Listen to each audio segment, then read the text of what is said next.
Welcome to Father and Son, and welcome back to the prodigal son who's returned from the United States. Thomas, have a good time? We had a wonderful time. Well, actually, let's take issue with that. You say welcome to the prodigal son. Now, a lot of people don't realise this, but prodigal actually means the wasteful son. It doesn't mean the son that returns. Yeah. Oh, I thought it meant the ones. No, the prodigal son returns. It's the wasteful son. Anyway, I'll take it back. Well, There's nothing wasteful about it. Yeah. No, I did waste a bit of money over there. Now, look, it was actually very interesting in America. I've got to say, I was there on my honeymoon. We had a lovely time. We went skiing. Even though you've been married several months and have a 2-year-old daughter. That's right. We've done a lot of things in the wrong order, or at least with considerable delays. But I would say this, that there's a lot of signs the American economy is definitely on the improvement. People are buying houses again.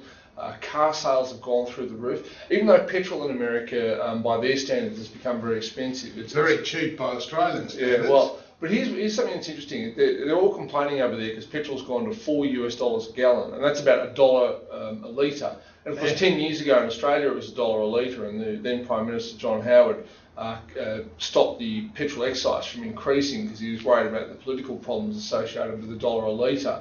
But what's interesting is that Americans are saying, well, if petrol's getting so expensive, they're all off buying new fuel-efficient cars. I mean, there's hybrid cars, all the big cars that you usually associate with America are pretty much being taken off the roads. So there's no doubt the American economy is on the improve, and I think globally that's a good thing, and obviously it's good for Australia. Very good. I've had the same report. You've just been there, but I've had 3 of my friends that are there this year. They've all said the same thing. Things are on the move. Retail sales, motor vehicles, people are starting to spend. Now, what are the consequences of that?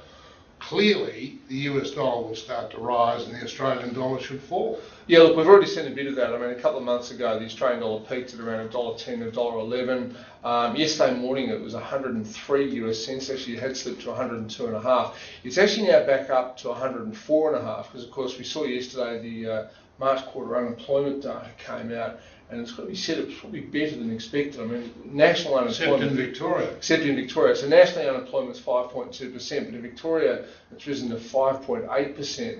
Probably no surprise there. We don't really have a mining economy in Victoria. We do have a lot of manufacturing. Manufacturing is struggling. It really is struggling. I think it's going to get a bit worse before it gets better in Victoria. And there's going to be a lot of pressure on the Premier, Ted Bailey, to do something about jobs. But of course, if state premiers or treasurers could conjure jobs out of thin air, well, they would, wouldn't they? But I think if the dollar starts falling, that'll help Victoria a lot because, you've got the steel manufacturers, they're whinging like hell. They're saying the Reserve Bank, a lot of manufacturers, they've all come out in the last few days saying the Reserve Bank's made a mistake. We said that a couple of months ago when the last rate drop didn't occur.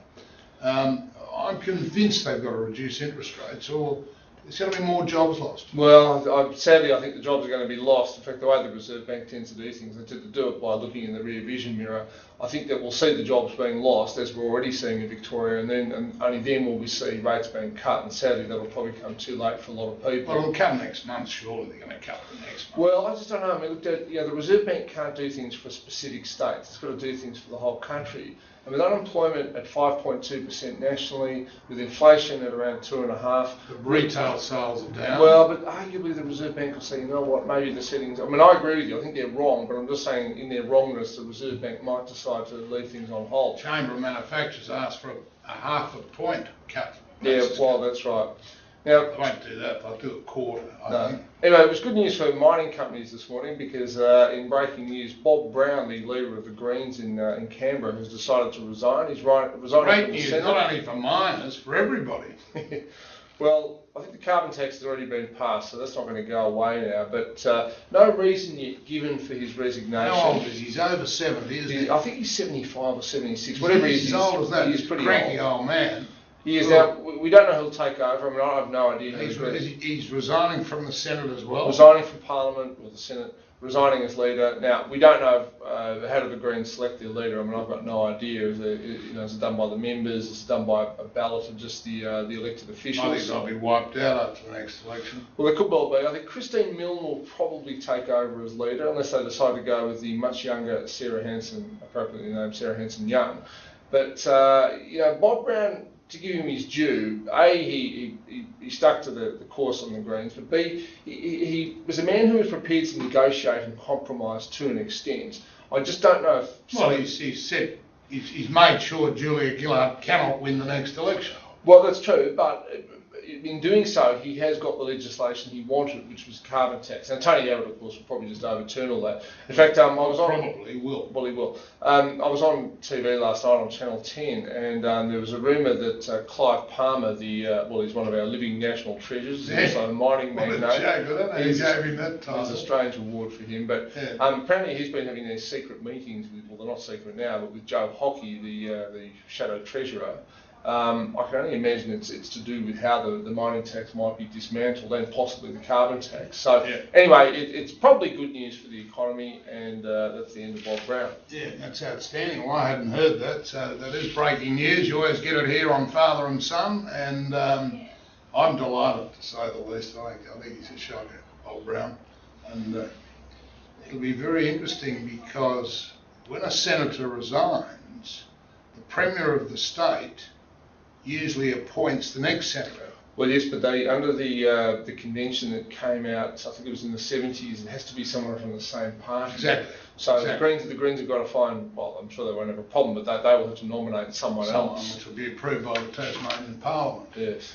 Now, while we're just talking still on employment, BHP have come out very strongly criticising the government this morning in the Australian. They closed one of their Bowen coal mines, yes, and they're talking about lower productivity and much higher costs. And that, really this, as Klopp has said, we can't just keep paying extra tax. You can't just, they're really whizzing the money out of the mining industry. I think it's a disgrace. Well, that's right. I mean, they've closed this coal mine, and it'll be very sad for the town of Dysart, which is one of those mining towns that only exist because of the coal mine. Yep. I think the union had played quite hardball with BHP and might have gone too hard, and BHP said, all right, well, if that's what you want, we can't close it. But on the issue of the mining tax, it will start being collected in a few months, and from what I'm hearing, actually, the government's unlikely to be collecting very much money at all. And I've heard it's down to 1.8 billion. Well, which is negligible in terms of the federal budget. Yep, they've gone through a lot of hell to get nothing. I think the miners have negotiated them. Yeah, absolutely. So we'll see. But of course, Wayne Swan is still saying that next year, 2012, 2013, we'll have a budget surplus. Without the mining tax collecting, I think between $9 to $10 billion that year, there's no way we'll have a surplus. So that will be very interesting to see. They're going to make a surplus by hook or by crook. But of course, what will happen is when you read behind it, you read the budget, I think you'll find that everybody will say this is not a surplus. No. They'll concoct a surplus, but it won't be a real surplus. No, it won't be a real surplus. Unless the economy picks up dramatically, and I can't see it. It's no doubt China is seeking alternative sources for iron ore and coal, particularly iron ore. I know of a big deal they're just doing in Brazil, which will produce maybe 1 billion tonnes of iron ore. And the Chinese are pumping money into various African countries as well. So Australia's got to realise we are not the only supplier of such things. Anyway, we're almost out of time, but there's a great football match in Melbourne tonight. You've missed the start of the season. Why you'd go to Aspen when the footy season starts is just a disgrace, I think, as a Carlton supporter. You haven't got your tie on. Anyway, the Blues have started well. I picked them. You'll see all my tips up on the website. And I picked them to win by 32 points. And I think they're going to win well tonight. They're playing great footy. We haven't beaten Collingwood for the last five occasions. So I think there'll be a fantastic crowd. It's going to be a great night. I reckon you could get 90,000 there tonight, and I think it'll be a stunning game of football.